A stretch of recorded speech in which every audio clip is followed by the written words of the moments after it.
Leicester City 0, Arsenal 2. Christ, honestly, last 10 minutes really changed the game.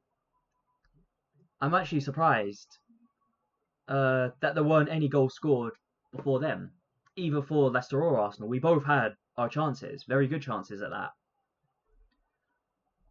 But at the end of the day, the only thing that matters is that you put the ball in the back of the net. But we have to look at a few things as well. There's a few things to digest. Our defence, firstly, was fairly solid. We didn't have any thing. I can't speak today, as well as every other day. But look, we held the line. Yes, they had their chances. In some ways, we're a bit lucky that we didn't put away our chances, but for the most part, we were quite well defensively. Our midfield, there were a few mistakes that were made that kind of led to Leicester getting chances. Especially that Partey one when he tried to pass over to Yuri and Timber and ended up giving it straight to Jordan Ayew. But other than that, you can see Odegaard, every time he won the ball in our box, he would always run out into the midfield, trying to do a press, but Leicester's defence, and fair play to Leicester's defence, by the way, they held the line for the longest time. They were under constant pressure. And the fact that we ended up finding the back of the net was due to just brilliant play by us. A brilliant ball in, brilliant header. Can't ask for more. And that's the other thing we want to talk about is our attack. Our attack was just, for the first few minutes, like, right up until, say, when Mikel Merino came on, our attack just wasn't all that, except for Ethan Manieri. That's the only exception I'll make here.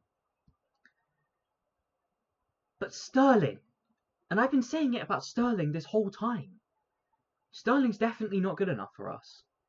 And I wouldn't even start him anymore. From what I've seen here, I wouldn't even start Sterling. He's just afraid the whole time to take on any defenders. And when he did take on a defender, he lost the ball. Ethan Manieri, on the other hand, was the exact polar opposite. He was eager to take on the defence, and he did. He took on defenders, he found ways to go past them. And yes, he didn't get his goal, which is very unfortunate, but that assist that he scored, that assist that he got was just phenomenal. You can see he was desperate, as much as every other Arsenal player, to get that goal. He wanted it more than anyone else, even if Mikel Merino was the one who got it. But we have to remember, Mikel Merino, and full credit to him for scoring, by the way. I'm not gonna have a go at him for it. But those chances were really given to him by Ethan Manieri and Trossard. Again, I'm still absolutely on cloud 9 right now that he put them in the back of the net. And from what I've seen, though, having Trossard on the left wing is better than having Sterling on the left wing. And now that we've seen that Mikel Merino can play as a centre forward as well, that should be our option. It should be our option now. We found a emergency forward group that will hopefully score us more goals. But from here on in, I don't want to see Sterling start another game. He was absolutely poor from minute 1 to the minute he was sent off. And I don't think he's been impressive at all this entire season. You can tell he was an absolute panic load. And when he goes next season, we need to find someone better than him. So we need to find someone who can at least take something on. Obviously, Ethan Manieri, I'm starting to wonder now if he's the answer. If he's the answer to the whole backup right wing thing. He's definitely impressed. Undoubtedly, he's impressed me. And I think he's settled into that left wing position, despite him being more of a attacking centre mid. He's settled into that left wing position beautifully. But we need to go in now into our player ratings.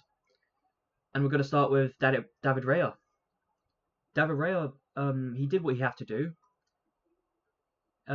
He saved the ball a fair few times. Had to rely on his defense a bit more than I think he's comfortable with.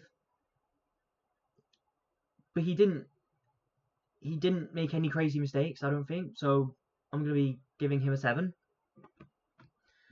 In the right back position, Urian Timber. Urian Timber, he got the ball and he moved forward quite a lot. Very happy with that. He was defensively quite solid, and I have no complaints. I'm giving him an 8. Gabriel, I'm going to give him a 7.5. I think it's a fair rating. I don't recall anything crazy that he did this game. But again, he was defensively solid, as well as Saliba, who I also give a 7.5 to. Going off to that left back, Lewis Skelly. Lewis Skelly gets an 8. I give Lewis Skelly an 8 because again, defensively solid, and that touch that he had on the ball. When I don't remember who it was that crossed the ball. I don't know if it was Jamie Vardy who was going to put it in. But look, that touch was absolutely vital. If it wasn't for Lewis Skelly being in that position and managing to just barely get a foot to it and send it out for a corner, we would have been 1-0 down. I think an 8 rating is very fair for him. Into our midfield, Thomas Partey. He didn't have a great game today. He had a very, very average game, all things considered. Yes, he got the ball, he held it, he tried to look for some forward passes. He did also have a few mistakes in him, I think, as well. I'll give him a 6. Declan Rice, I thought Declan Rice played really well today. You could see, even when he lost the ball, he went straight back on it to try and win the ball back. He was finding a lot of good passes. He was doing a lot of interceptions, a lot of tackles. And I think he gets a 7. Odegaard. Yeah, Martin Odegaard. I thought Martin Odegaard had a good game as well. Again, a few mistakes here and there.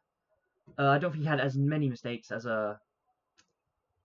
Partey, or at least not many mistakes that put us in danger, but more so just kind of stopped our attack. But I think all those kind of just happened in the first half, and in the second half he just came out and just completely bossed that midfield. Martin Odegaard gets an 8. In our attack, Sterling. Sterling is getting a 4. I can't think of much I can really say that he really impressed me with. And even then, anything that he did do just came to nothing in the end. He was too afraid to take on the defender. Every time he got the ball, and he's 1-on-1 with a defender, he kept on looking for someone to pass it back to. And then you look at the first half, he just took a shot when there was like 4 different defenders on him. The chances of that going in were very low. He should have really looked for a through ball.